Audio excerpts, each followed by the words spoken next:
گرامی کے پاس ایک نوجوان آیا تو اس نے آ کر کے عرض کی کہ حضور میں جوان ہوں تو جب سے سنا نا مر جانا ہے، قبر میں جانا ہے، جنازہ دیکھا ہے، قبر میں بندے کو اترتے دے، مجھے موت سے بڑا ڈر لگتا ہے، کوئی وظیفہ بتائیں یا مجھے کوئی نصیحت کریں۔ تو میر عبد الواحد بالگرامی رحمت اللہ علیہ فرمانے لگے بیٹے تیری جیب کس طرح کی ہے، پیسے کس طرح کے؟ کہنے لگا حضور بڑا کرم ہے اللہ کا، مالدار ہوں، خوشحال ہوں۔ آپ نے فرمایا ایک پروگرام، یہ نہیں اس کو نفسیاتی طور پہ مطمئن نہیں کیا، نہ آپ نے اسے کوئی وظیفہ بتایا، نہ ذہنی طور پر اسے کوئی لیکچر دیا، کہ فرمایا تیری مالی پوزیشن کس طرح کی ہے؟ کہنے لگا حضور میں الحمدللہ مالدار ہوں، اللہ نے مجھے نوازا ہوا ہے۔ آپ فرمانے لگے اس طرح کر، روزانہ کی بنیاد پہ صدقہ دینا شروع کر، اور فرض نماز کے ساتھ ساتھ روزانہ کی بنیاد پر چند نفل پڑھنے شروع کر، صدقہ روز دے، 10 روپے دے لیکن دینے روزانہ ہے، 15 روپے دے لیکن دینے روزانہ ہے، روزانہ کی بنیاد پر صدقہ کر۔ بچہ کہتا ہے میں بھی حیران تھا کہ حضرت میں تو وظیفہ پوچھنے آیا تھا کہ موت سے ڈر لگتا ہے، انہوں نے مجھے صدقے پہ لگا دیا، نفل پہ لگا دیا، وہ تو کام میں کر رہا ہوں۔ خیر بزرگ تھے، وظیفہ پڑھنے لگا، صدقہ دینے لگا، اللہ اللہ کرنے لگا۔ فرماتے ہیں کچھ دن بیت گئے تو میر عبد الواحد بالگرامی رحمت اللہ علیہ 6-7 ماہ کے بعد دوبارہ ملاقات ہوئی تو فرمانے لگے بیٹے اب تیرا کیا حال ہے؟ تو وہ نوجوان کہنے لگا حضور اب مجھے مرنے سے ڈر نہیں لگتا، بلکہ اب تو میرا مرنے کو دل کرتا ہے۔ تو دل کرتا ہے، ڈر نہیں لگتا، اب دل کرتا ہے۔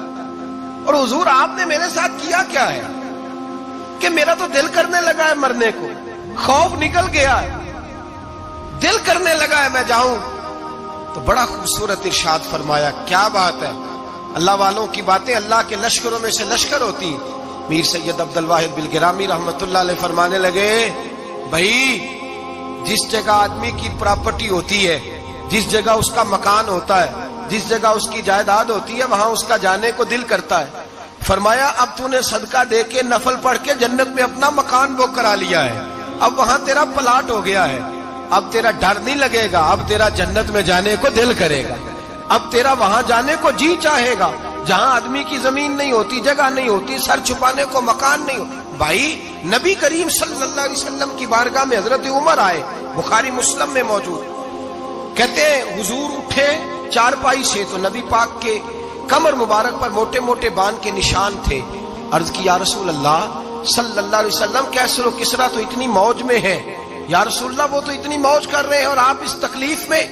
تو محبوب نے فرمایا عمر کیا تم یہ پسند نہیں کرتے کہ وہ دنیا میں موج کر لے اور اللہ آخرت کی ساری عزتیں ہمیں ہی عطا فرما دے؟ فرمایا میں تمہاری دنیا سے کچھ لینے نہیں آیا، میں تو بطور مسافر یہاں وقت گزار کے پیغام الہی دینے آیا۔ تو میرے بھائی جب توحید باری تعالیٰ پر توجہ ہوتی ہے پھر دنیا کی لذتوں پہ دل نہیں لگتا، پھر انسان ساری محنت آخرت کے لیے کرتا ہے، پھر اس کا خیال آخرت کی طرف رہتا ہے۔ اور میرے اعلیٰ حضرت فاضل و محدث بریلوی رحمت اللہ تعالیٰ علیہ فرماتے ہیں جب تیری توجہ توحید باری تعالیٰ کی طرف ہوتی ہے نا پھر تو اپنے آپ کو سنبھال کے نہیں رکھتا، پھر تو تیرا دل کرتا ہے میں جیوں بھی تو اللہ کے لیے، مروں بھی تو، بول کے بتائیے، جیوں بھی تو اور مروں بھی تو، میری زندگی کا مقصد تیرے دین کی سرفرازی، میں اسی لیے مسلمان، میں اسی لیے نمازی۔ پھر دل کرتا ہے کہ جینا مرنا اللہ کے لیے ہو۔ پھر صحابہ حضور کی بارگاہ میں آ کے سفارشیں کرتے ہیں۔ حضرت ابو سعد خزیمہ، بڑی عجیب حدیث اور بڑا نرالا رنگ اس روایت کا، حضرت ابو سعد خزیمہ رضی اللہ تعالیٰ عنہ، ان کے بیٹے، ان کا نام سعد تھا، بیٹے بدر میں شہید ہو گئے۔ حضور نے احد کے لیے اعلان کیا تو حضرت خزیمہ آئے نبی پاک کی بارگاہ میں اور آ کے کھڑے ہوئے تو عرض کرنے لگے محبوبہ میں دعا کرانے آیا ہوں۔ صحابہ کہتے ہیں لبو لہجے میں اتنا حسن تھا، گفتگو میں اتنی مٹھاس تھی، اس کی بولی کے اندر اتنا پیار تھا کہ ہمارے دل مائل ہو گئے کہ یہ کیا کہنے آئے۔ حضرت خزیمہ عرض کرنے لگے یا رسول اللہ صلی اللہ علیہ وسلم میرا صاحبزادہ، میرے بیٹے محمد سعد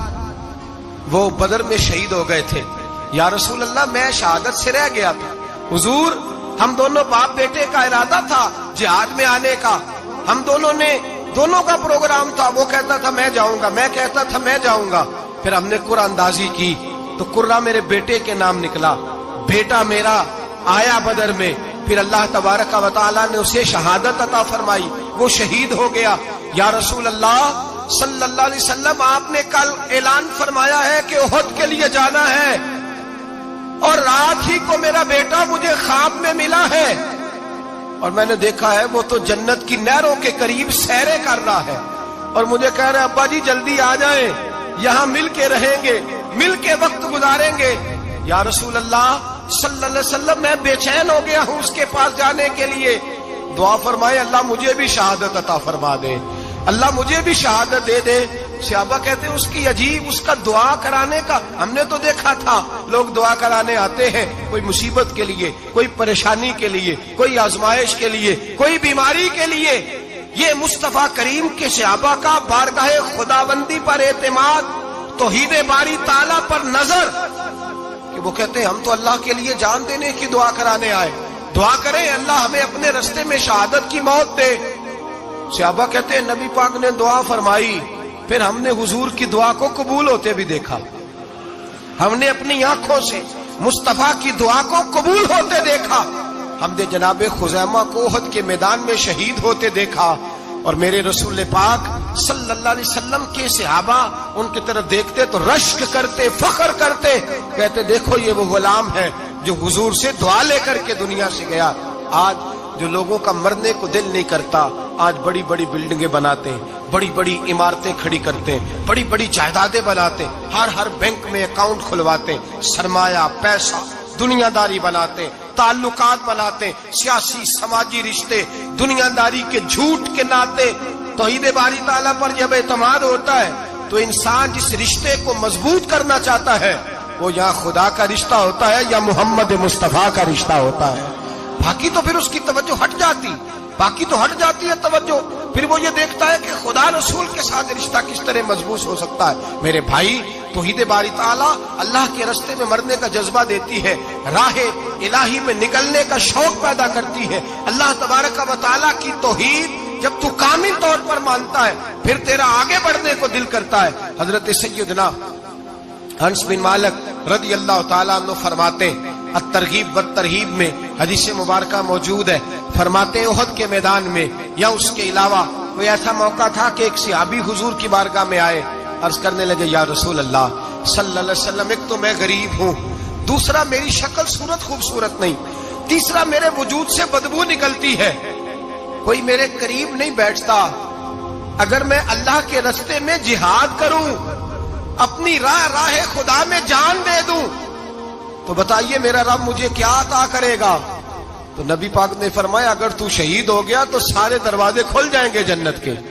سیدھا جنت میں جائے گا۔ یقین کامل دیکھیے، احد کے میدان میں تلوار پکڑی، جہاد کیا، شہید ہو گئے، صحابہ کہتے ہیں نبی پاک اس کے سرانے آ کے کھڑے ہوئے، اور کیا خوبصورت جملے ارشاد فرمائے اللہ تبارک و تعالی نے اس کی بدصورتی کو خوبصورتی میں بدل دیا ہے، اللہ نے اس کے وجود سے آنے والی بدبو کو خوشبو سے بدل دیا، اور نبی پاک علیہ السلام فرمانے لگے جنت کی حور دروازہ کھول کے اسے کہہ رہی ہے آ جا جلدی جلدی، اللہ نے تیرا نکاح میرے ساتھ فرما دیا ہے، جلدی آ جا، میں تیرے استقبال کو کھڑی۔ میرے عزیز، کچھ لوگ ایسے ہیں جن سے عذاب قبر ہوگا ہی نہیں۔ میرے رسول کریم صلی اللہ تعالی علیہ وسلم نے ارشاد فرمایا کہ جو اللہ کے رستے میں شہید ہو گیا، یہ سنن نسائی میں موجود ہے، اسے عذاب قبر نہیں ہوگا، بلکہ ایک حدیث میں تو فرمایا حساب کتاب ہی نہیں ہوگا، اللہ بغیر سوال جواب کے جنت عطا فرما دے۔ کچھ لوگوں کو لوگوں کی بخشش پہ بھی مسئلہ ہی بنتا ہے کہ کوئی بخشا نہ جائے۔ اور ایک صاحب کہہ رہے تھے جی یہ کیا معاملہ ہے کہ جمعے کو بندہ مر گیا یا فلانا ہو گیا تو اس سے حساب کتاب نہیں ہوگا، اتنے بڑے جرم لوگوں نے کی، اتنے پاپ، اور جمعے کو مر گیا تو بخشا جائے گا۔ تو میں نے کہا جرموں کا بھی اسے حساب اللہ لے لے گا، لیکن میاں حساب کتاب کی ڈیوٹی نہ اللہ کی ہے تو بہتر یہ ہے کہ اسی کے ہاتھ میں رہے، تو نہ اپنے ہاتھ میں لینے کی کوشش کر۔ سنن ترمذی کی حدیث، ہمیں پتہ نہیں کیا مصیبت ہے، ہمیں پتہ نہیں کیا مسئلہ ہے۔ ایک جنازے سے میں نکلا، آپ یقین کریں کبھی کبھی کلیجہ پھٹ جاتا ہے، میں ایک جنازے سے نکلا تو میرے ساتھ ایک بندہ جنازہ پڑھ کے نکلا تو کہنے لگا جی پیر صاحب دیکھیں آج کتنی دنیا آئی ہے، حالانکہ یہ بندہ اس طرح کا تھا، اس طرح کا تھا، اس طرح کا تھا۔ میں نے اسے کہا یار تجھے تو فکر ہی لگ گئی ہے کہیں جنت میں چلا ہی نہ جائے، تو اس طرح کرنا جنت کے دروازے کے سامنے کھڑے ہو جانا ڈنڈا لے کے کہ میں نے نہیں جانے دینا، شرم آنی چاہیے ہمیں۔ اللہ فرماتے ہیں جنت اتنی چوڑی ہے جتنے زمین و آسمان، اس کی چوڑائی زمین اور آسمان کے برابر ہے، تو ہم تو اپنے علاوہ کسی کو جانے نہیں دینا چاہتے جنت میں۔